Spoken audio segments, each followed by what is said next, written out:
patuloy niyo po kaming samahan sa pagpupuri, pagsamba, at pagbubulay ng salita ng Diyos. Sama-sama po tayong tumanggap ng biyaya ng ating Panginoon.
sakripisyo sa iyong pag-ibig sa bawat isa sa amin. Panginoon, tunay na kami naligtas dahil sa iyong ginawa. Panginoon, sa umagang ito, nais ka po namin papurihan, Panginoon, sambahin ang iyong dakilang pangalan. Sa lahat, Lord God, ng kaluwalhatian, pasasalamat. Sa pangalan ni Jesus, Amen. Amen. Sige po, patuloy po tayo na manatili sa spirito ng pagsamba. Patuloy nating purihin ang ating Diyos na buhay. Yes, so Lord God, papuri, pagsamba, karangalan, pagdakila ay laan lamang para sa nag-iisang Diyos na buhay. Ikaw ang Diyos ng kataas-taasan, may likha ng langit at lupa, the King of Kings and the Lord of Lords. You deserve the highest praise, O Lord God. Karapat-dapat ka sa lahat ng papuri, ang lahat ng may buhay, ang lahat ng may hininga ay magpupuri sa iyo lamang, Panginoon. O Lord God, marami pong salamat sa mabiyayang umagang ito. Binigyan mo pa po kami ng buhay, ng lakas at ng pagkakataon para, Panginoon, dumako sa lugar na ito, sama-sama na purihin ka sa Espiritu at sa katotohanan. O Lord God, gaya ng aming mga inawit, wala po kaming ibang response, kundi magpakumbaba sa iyong harapan to bow down before you, Lord God, and declare that you alone are God, O Lord, that you deserve the highest praise, glory, honor, and thanksgiving. Panginoon, maraming salamat po sa napakasaganang habag at biyaya mo na binigay niyo po sa amin. Hindi po kami karapat-dapat, Panginoon. Kami po ay kagaya lamang ng maruruming basahan at wala po kami, Panginoon, magpagmamalaki sa inyong harapan. Napakasagana ng habag at biyaya mo, Panginoon. Hindi tumutumba sa laki ng kasalanan namin. Mas malawak pa ang biyaya mo. Kung kaya, Panginoon, ibinigay mo sa Jesus, isinakripisyo mo ang iyong nag-iisang anak, walang bahid, karumihan at kasalanan para po sa aming mga kasalanan. O Panginoon, maraming pong salamat. Hindi po kayang tumbasan ng anuman ang biyaya na natanggap namin mula sa iyo. Ang may tutugan lamang po namin, Panginoon, ay papuri at pagsamba. O Panginoon, naririto po kami, wala po kami maililihin sa inyong harapan. Lahat po, Panginoon, ng buhay namin, ang aming puso at kalooban ay nahayag sa inyo. Ang aming mga nasabi, ang aming mga inisip, ang aming mga nagawa. Panginoon, patawarin mo po kami.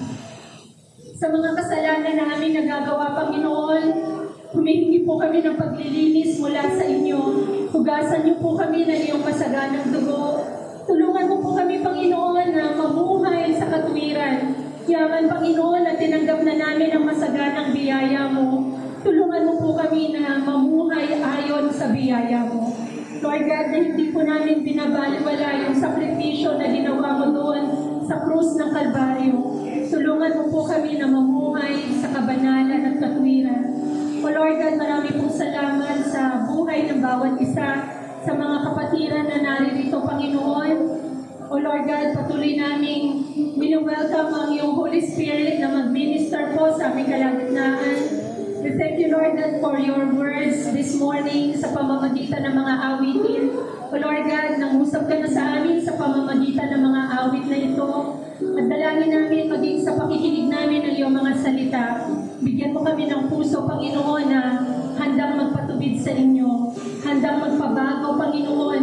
Ang maging response naman namin, Panginoon, ay Amen and Amen. Let your will be done in our lives, in our family, in our community, in our church, in every aspect of our lives. Panginoon, mangyari ang kalooban mo. I-bless mo po, Panginoon, ang aming pastor sa kanyang pag-share ng iyong mga salita. Gamitin mo po siya bilang daluyan ng iyong pagpapala. At tulungan, Panginoon, na ang mga salita mo lamang ay mahayag na may kapangyarihan. I-bless niyo po, Panginoon, ang City of Hope Christian Church. You are the head of this church, O Lord God. We stand on your truth. Ikaw lamang ang itinataas namin sa lugar na ito. Mabigyan ka namin ng luwalhati. Ang luwalhati na nararapat sa isang Diyos na kataas-taasan. O Panginoon, papuri at pagsamba ay para lamang sa nag-iisang Diyos na buhay. Ang lahat po ay tumugon ng Amen and Amen.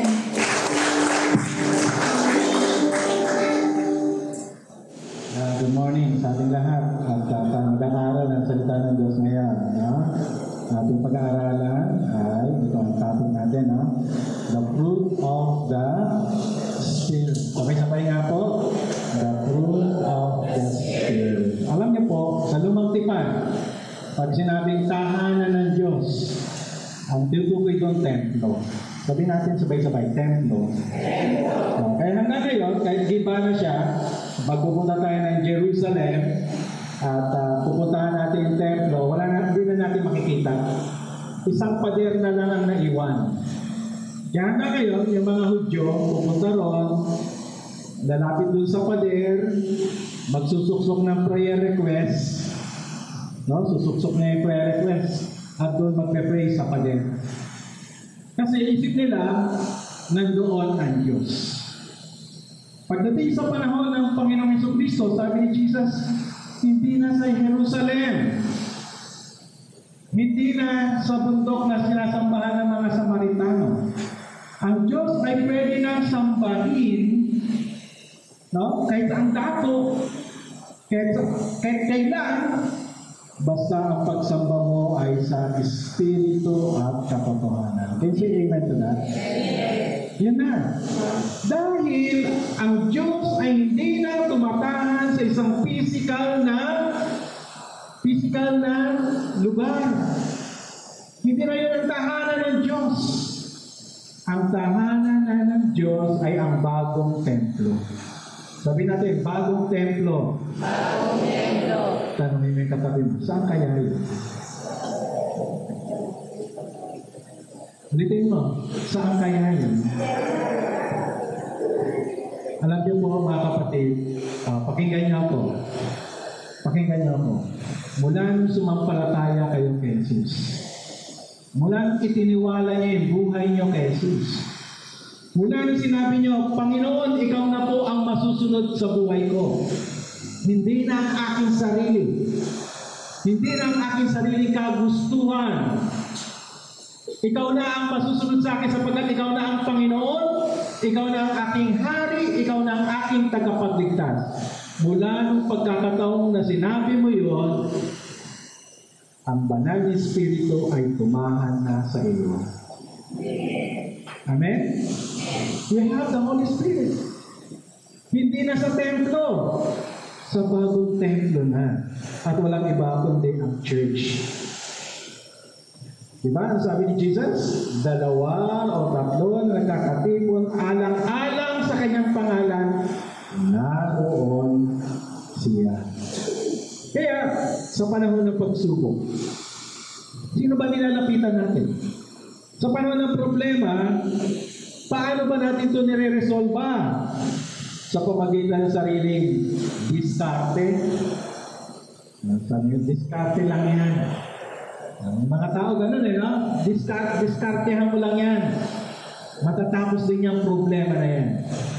Parang sa sariling talino at lakas lang, Especially if our problem is from within. Ang problema natin nasa loob. Alam niyo po, isa sa pinakamahirap solusyonan yung sarili. Minsan gusto natin solusyonan yung ibang tao, right? Ba't ba itong anak ko? Kaya hindi ko mapasunod, hindi ko mabago. Ba't ba itong asawa ko? Hindi ko mapasunod, hindi ko mabago. Pero ang problema hindi iba. Minsan ang problema, sabi niyo po, sabi sabay, ako. Tama po ba? Ang mahirap supilin yung sarili. Hindi ang iba. Si Pablo, sinabi rin yan The truth is being a follower of Jesus is not easy because there's struggle within us. Si Jesus na ang Panginoon natin, pero pilit na nagipaglaban yung natural man, the natural man. Ang gusto ng natural man gawin yung nakapagpapaligaya sa kanya. Tama po ba? Pero ang Diyos ang gusto niya, si Jesus ang gusto niya, lumakad tayo sa katuwiran at kabanalan. Sa Roma 7:18, ito sabi ni Pablo, sabay-sabay natin basahin. Malakas po, alam ko walang anumang mabuting naninirahan sa aking likas na pagkatao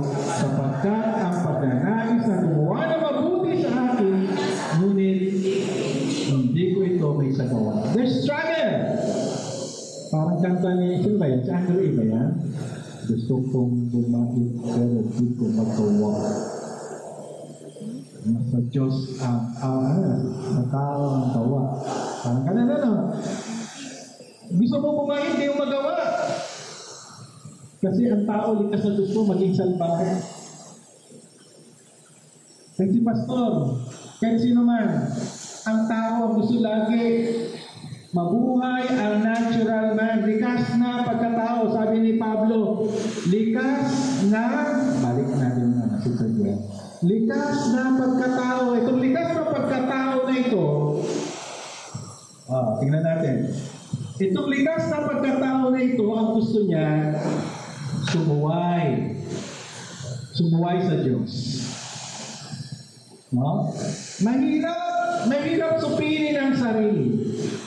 Napakahirap supilin ang sarili. That's why, si Pablo, pinalahanan ng mga taga-Galacia na mabuhay ng ayon sa Espiritu at ng hindi ayon sa laman o sa likas na pagkatao. Galatia 5:16. Can we read together sabay-sabay? Sinasabi ko sa inyo, mamuhay kayo ayon sa Espiritu at huwag na huwag kayong susunod sa hilig ng laman. Ulitin, nalakas. Sinasabi ko sa inyo, mamuhay kayo ayon sa Espiritu at huwag na huwag kayong susunod sa hilig ng laman. Magkakontra yun. Yung likas na pagkatao, yung flesh, yung self, kumukontra sa gusto ng Espiritu.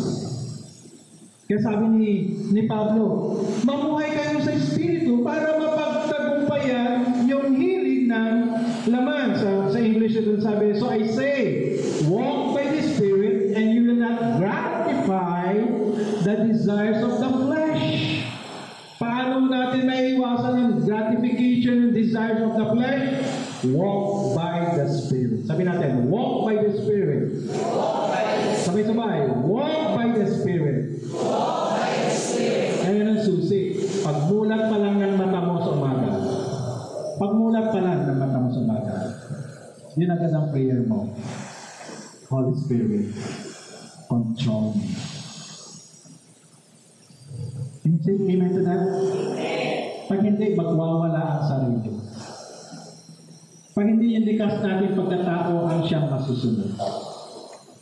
Pero, sa umaga pa lang sabihin natin sa Banal na Espiritu, maghari ka sa atin. Ayaw mo siya? What do you think?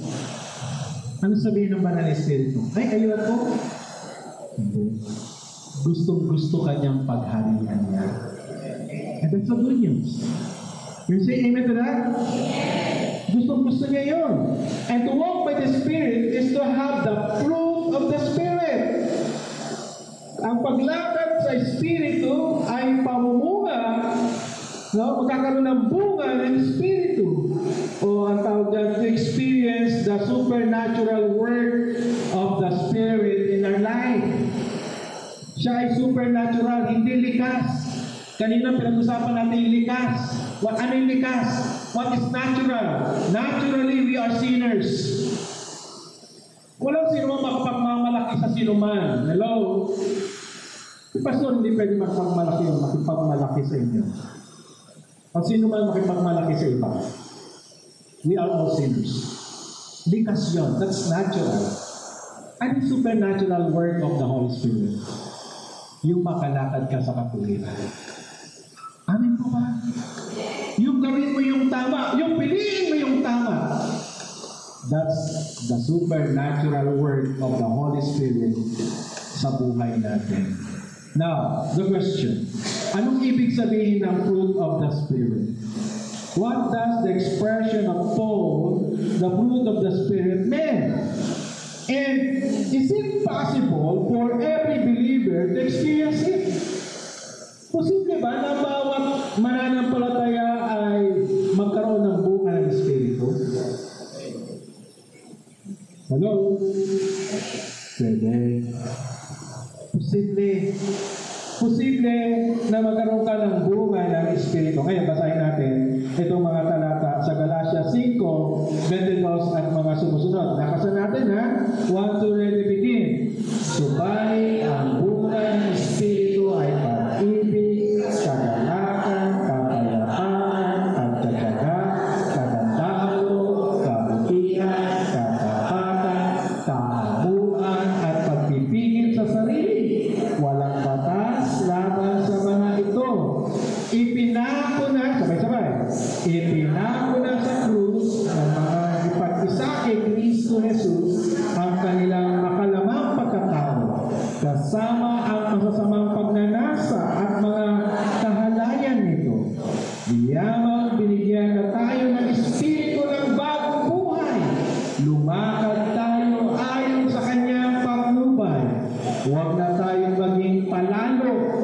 Huwag na nating galitin ang isa't isa. At huwag na rin tayong mag-inggitan. Hello? Are you still there? Di ba mayroong paglalaban? Sabi ni Pablo, kung kay Kristo ka na, kasama nang namatay sa krus ang luma mong pagkatao. Meron pa sinabi sa Biblia na aso lang ang kakain ng sarili niya supa. Hello? Kapag ikaw ay kay Kristo na at gusto pa magpatuloy sa pagsuway, ang sabi mo, Panginoon, ipako ka pa sa krus, hindi pa sapat. Tama po ba?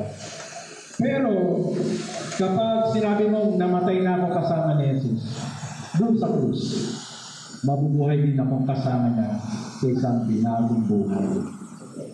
At paano yun? Ito yung ating pag-usapan. Yung bunga ng Espiritu. Pag ang banal ng Espiritu na sa'yo, tiyak magbubunga. Number 1, why fruit and not work? Bakit hindi sabihin work of the Holy Spirit? Bakit fruit of the Spirit? Bakit kaya? Bakit ang tawag sa kanya fruit of the Spirit or bunga ng Espiritu? May kanta niya yan, lumang kanta. Ewan ko kung napakinggan niyo na yun. Bunga ng Espiritu, meron ka ba sa buhay mo? Hindi ko na alam yung kasunod na lyrics. Pero maganda yun. I-search nyo. Bunga ng Espiritu. No? Sabi sa verse 22, sabay-sabay, subalit ang bunga ng Espiritu ay pag-ibig, kagalakan, kapayapaan, pagtitiyaga, kabutihan, katapatan, kahambuan, at pagpipigil sa sarili. Walang batas laban sa mga ito. No? Ang literal meaning of the word fruit, no? In the original Greek is, ayan, basahin natin. Result, profit, benefit. Ayun pala ibig sabihin nun. Ibig sabihin ng bunga ay pakinabang. Sabay-sabay, pakinabang. Sabay-sabay, pakinabang. Kapag lalakad ka sa banal na Espiritu, kapag ang buhay mo kontrolado ng banal na Espiritu, may pakinabang. Sabay-sabay, amen. Pero ang buhay na wala sa kapangyarihan ng banal na Espiritu, may kapahamakan. Anong gusto mo? Doon ka na sa may pakinabang. Amin po ba? Therefore, the profit or benefit of living under the influence of the Holy Spirit is, ito yung pakinabang, sabay-sabay, love, joy, peace, patience, kindness, goodness, faithfulness, and so on. Diba? Kaya maganda yung mga pangalan na joy. Love, joy. Dapat pala, pinungleto ni Ate Rose. Love, joy, peace. Yeah. Love, joy, peace. Okay, pwede pag tinawag na peace. Hindi mo ka. Pag sabing joy, hindi ka. Okay. Ito, sabi doon, maganda sa New Living Translation. Tama yung kanyang translation. But the Holy Spirit produces. Okay, sabay-sabay. But the Holy Spirit produces this kind of fruit in our lives.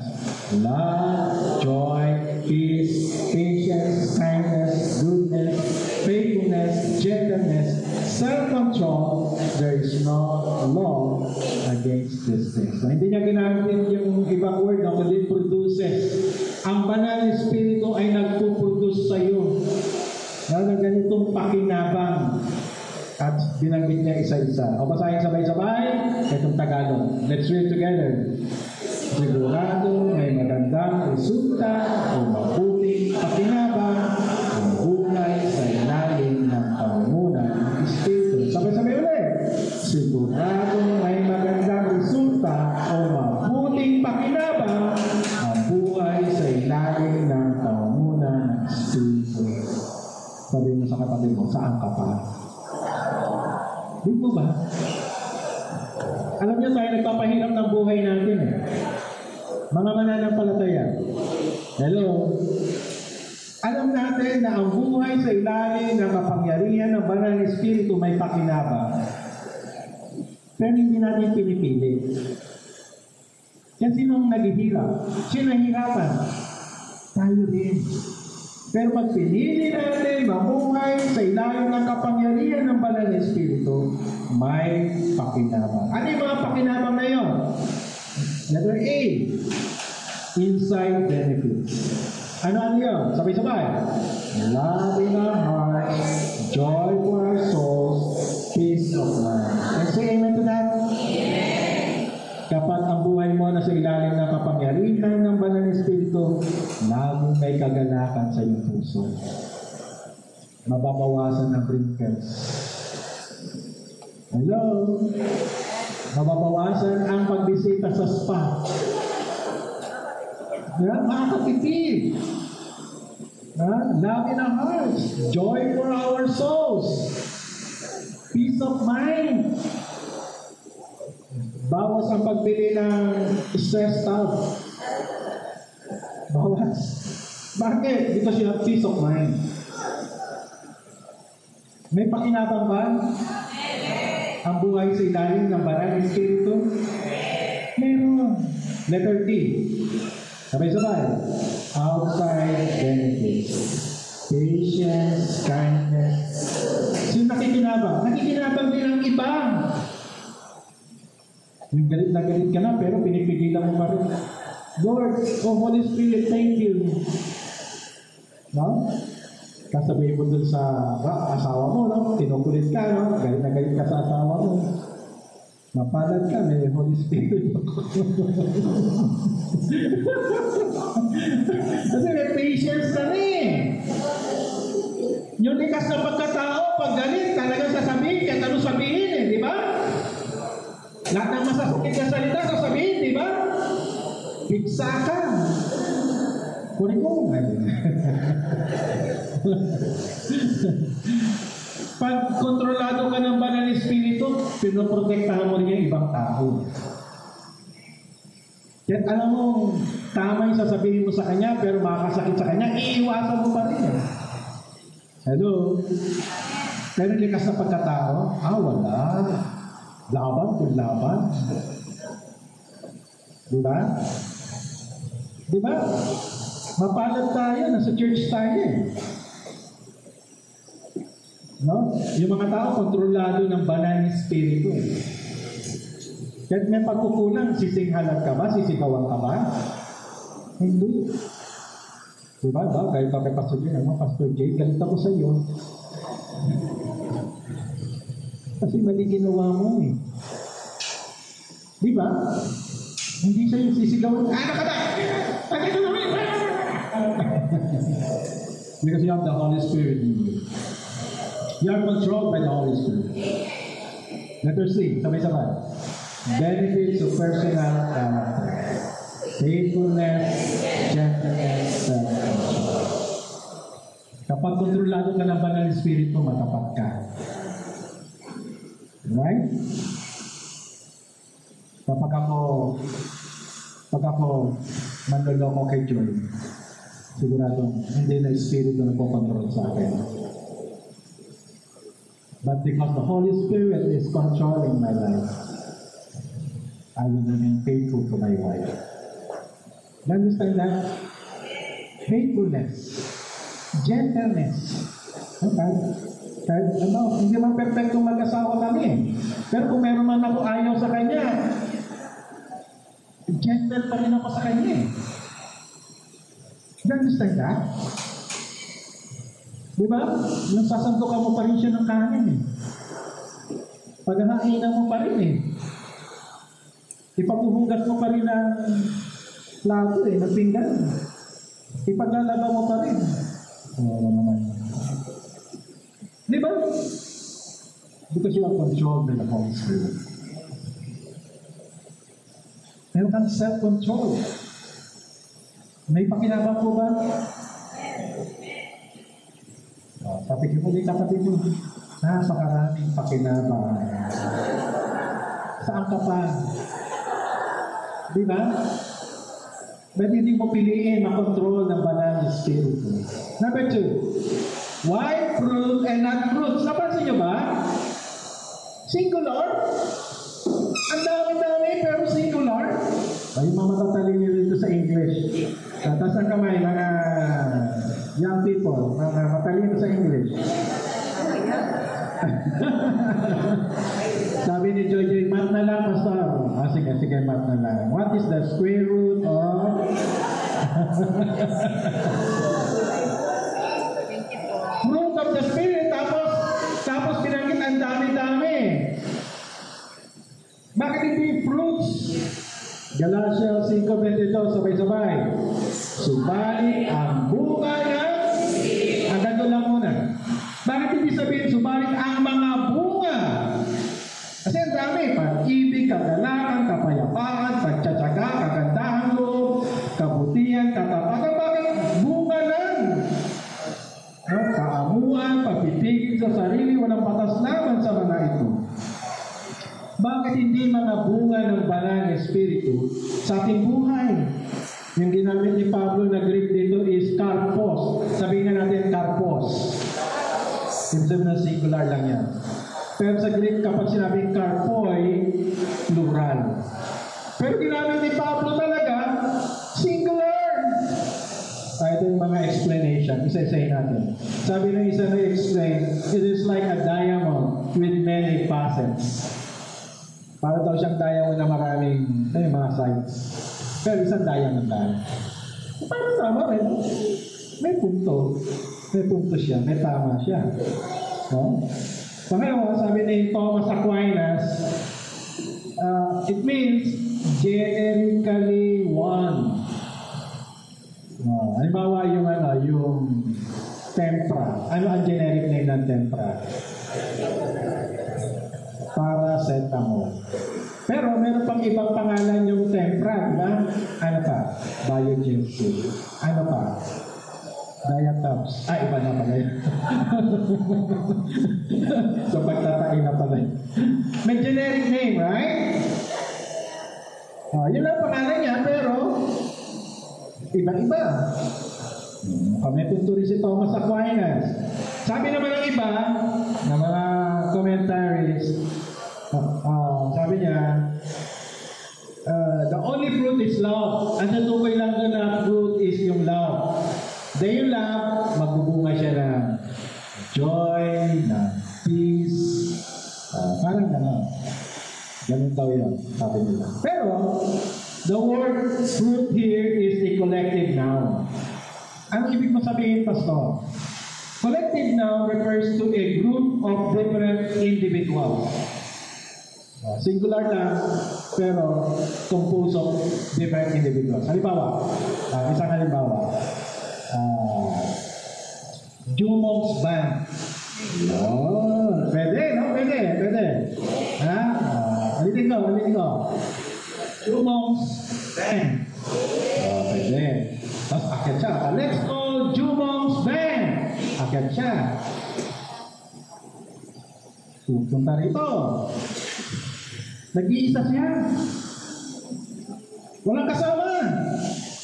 It's a prank. Kasi pag band, isa lang ang band, right? Pero marami sila doon sa band. Ang tawag doon collective now. Halimbawa, isa pa. Isa pa. Lagi ka nababanggit si Joy na. Joy's Choir. Let's go, Joy's Choir for the special number. Tapos mag-isa lang siya. It's a prop again. Pag sinabing choir, isa lang yung choir, singular, pero marami din sila dun sa choir. Tama ba? Ganun daw yung fruit, nag-iisa, pero marami. It's a collective now. Okay? Pangatlo, why fruit and not gifts? Bakit bunga at hindi kaloob? Ito yung binigyan ng emphasis ni Paul dito sa Galatians. Fruit of the Spirit and not spiritual gifts. Na bakit? Meron siyang inaayos na gusot sa loob ng church. Bakit? Hindi ba makakatulong yung gifts sa pag-ayos ng gusot? Hindi. Mas kailangan nila ng bunga. Verse 14 said, ito yung kalagayan ng Galatian church. Sabay-sabay, sapagkat ito ang buod ng kautusan, ibigin mo ang iyong kapwa, gaya ng iyong sarili. Ngunit kung kayo ang nagkakagatan at nagsasakmalan, mag-ingat kayo, baka kayo magkapuso. May problema sa loob ng church, nag-aaway-away. Ba't kayo nag-aaway-away? Sabi niya, ano kailangan para malunasan ang pag-aaway-away? Again, the fruit of the Spirit. Paano magkakaroon ng kapayapaan sa loob ng church? Paano magkakaroon ng pag-ibig sa loob ng church? Paano magkakaroon ng kagalakan sa loob ng church?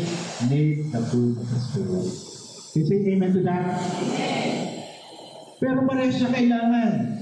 The fruit and the gifts of the Spirit are both important to the church. No? But in the context of Galatians, ang kailangan ay fruit of the Spirit. Yun ang kailangan. Kahit dito sa church natin, we need gifts of the Spirit. Diba? Bakit? Kasi ako gagawa lahat. Diba? Pupunta ko rito ng alas 6 ng umaga, mag-linis ako, kailangan ng gift of service. Pagkatapos ko maglinis, kukunin ko yung gitara, magpa-practice ako. Dahil ako magsusong lead mga yan. Pagkatapos magliligo ako, handa ko yung upuan, magre-ready na. Ako pa rin mag-recite. Tawagin po natin ang ating tagapagpahawit. Walang iba, kundi si Pastor Ferdy, kuha ng gitara. Si Pastor lahat. At ngayon po, meron po tayo tagapagsalita, walang iba kundi si Pastor Ferdy. Si Pastor Ferdy. Kailangan ng gifts para gumawa ang bawat bahagi ng iglesia. Amen po ba? Amen. Mahalaga ang gifts. Amen po ba? Amen. Pero hindi sapat. Hindi sapat. Pakinggan niyo ako. Kahit meron kang gifts, pero wala kang fruit of the Spirit, hindi sapat. Hello? Hello? Tama ba? Tuk-tuk-tuk-tuk dito si Gia. Tapos mamaya, tuk-tuk din siya doon. At tuk-tuk niya doon, kami inbilihan ang Lord. Mabibless ba kayo? Mabibless ba kayo? Kahit siya pinakamagaling na bahista. Pero wala siyang bunga ng Espiritu. Hindi rin kailangan. Hindi rin effective. Do you understand that? Kailangan bunga, kaloob at bunga. Kailangan may husay ka, may talento ka, may kaloob ka, pero kontrolado ka rin ng banal Spirit. Hindi pwedeng magaling ka lang. Pero hindi rin naman pwede na ang bait ko, tapos yung ating boses papuntang Mindanao, ay nagigitara papuntang Bigan, papuntang Baguio. Kailangan magkasama. Amen? Parehas kailangan. Di po ba? The gifts of the Spirit are important to equip, build, and to prepare the church for service. Yun ang gamit ng kaloob. Equip ang church, ihanda ang church, i-build ang church. Ang kaloob ng Espiritu, sabay-sabay natin basahin, sabay-sabay. Ang kaloob ng Espiritu ay tumutukoy sa kung ano ang ginagawa mo o uri ng paglilingkod mo. Diba? Yan ang kaloob. Nawala lang si Sister Rose. Pero pag nandito si Sister Rose, isa siya sa nahuling umuwi. Mula pa, noong nag-umpisa ang City of Hope, hanggang ngayon yan ang kanyang kaloob. Basta siyang naglilingkod. Kailangan natin ng ganun. Kasi kung lahat tayo kumakanta, pagkakanta natin, layasan. Mukhang bodega ng church. Tama po ba? Kailangan ng lahat ng kaloob. Tumutukoy anong ginagawa mo sa church. Kaya dapat may ginagawa ka sa church. Huwag may ginagawa lang. Diba may ginagawa ka lang? Dapat may ginagawa ka sa church. Diba hindi nakikita? Nagpapray. Tama po ba? Diba hindi nakikita? Nagkakalong. Diba hindi nakikita? Nag-encourage. Tama po ba? Maraming pwedeng gawin sa loob ng iglesia. Ano ang kaloob mo? Pero, sabay-sabay, ang bunga ng Espiritu ay tumutukoy sa kung anong uri ka na tagapaglingkod ng Panginoon. Ang bunga naman ay nagsasabi anong uri ka na tagapaglingkod. Tama po ba? Kaya dapat magkasama ang kaloob at bunga ng Espiritu. Dahil ang bunga ng Espiritu ay buhay ng katulad sa buhay ng Panginoong Hesus sa ilalim at biyaya ng Espiritu Santo. Ibig sabihin, ang goal ng fruit of the Spirit is to be like Christ. Ang goal ng bunga ng Espiritu ay Christ-likeness. Tama po ba? In the context of Galatians, the fruit of the Spirit, the bunga ng Espiritu, yun tugon, yun yung gamot doon sa kailang broken relationships inside the church. Na ang dahilan, merong ibang ebanghelyong itinuturo. May false teachings na itinuturo sa loob ng church. Kaya nagkakawatak-watak. Therefore, the only answer tugon para magkaroon ng malusog na community sa loob ng church, para ma-restore ang broken relationship, para ma-reconcile ang pagkaka-iba-iba, ay ang mapuspos ng banal na Espiritu. Gusto natin maranasan ang pag-ibig ng Diyos dito. Gusto natin maranasan ang kapayapaan ng Diyos. Gusto natin maranasan ang kagalakan ng Diyos. Let's ask the Holy Spirit to work in us para magbunga sa atin. Tayong lahat ay tumayo. Let's all stand. Masahin natin ito sabay-sabay. The Spirit-filled person has the fruit of the Spirit, and that is love. Sabay-sabay. The Spirit-filled person has the fruit of the Spirit, and that is love. Kasi ito na.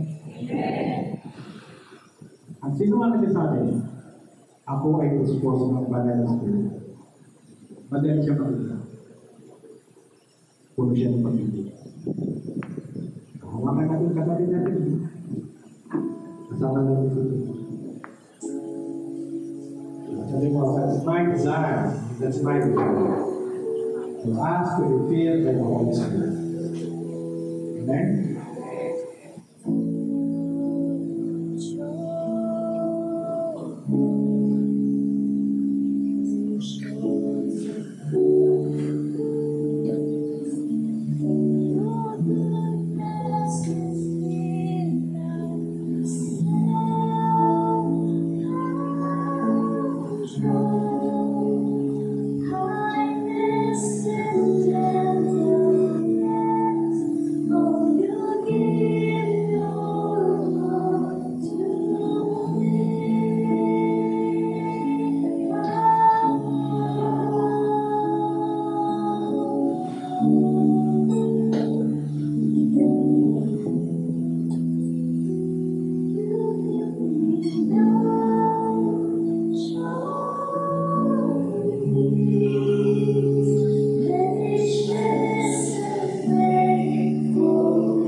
Tunay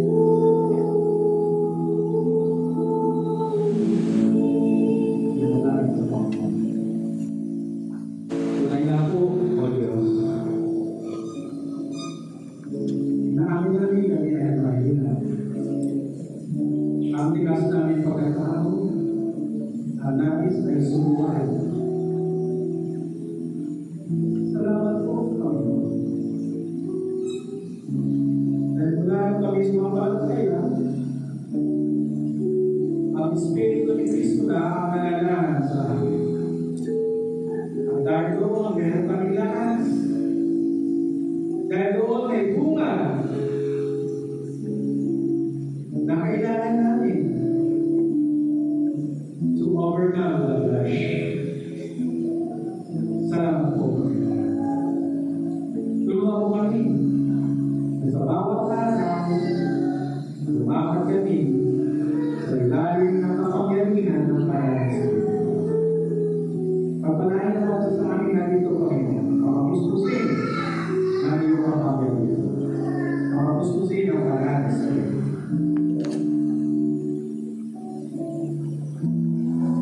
Gawin mo yun yaman, paspas,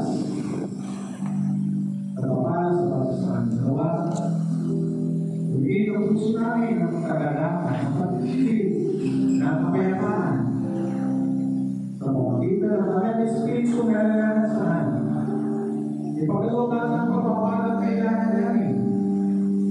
Itingnan kami sa samahan kami, saan ba kami pupunta. Bibigyan ng tagumpay sa lahat ng ginagawa namin mga responsibilidad para napagkalapitan mo ang aming pao. Sa bawat araw, ang nagsamang nabukihan at papuri at napagsalila para natin sa makalalaman ng anak ng Espiritu Santo. Amen. Amen. Amen.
Patuloy niyo po kaming samahan sa pagpupuri, pagsamba, at pagbubulay ng salita ng Diyos. Sama-sama po tayong tumanggap ang biyaya ng ating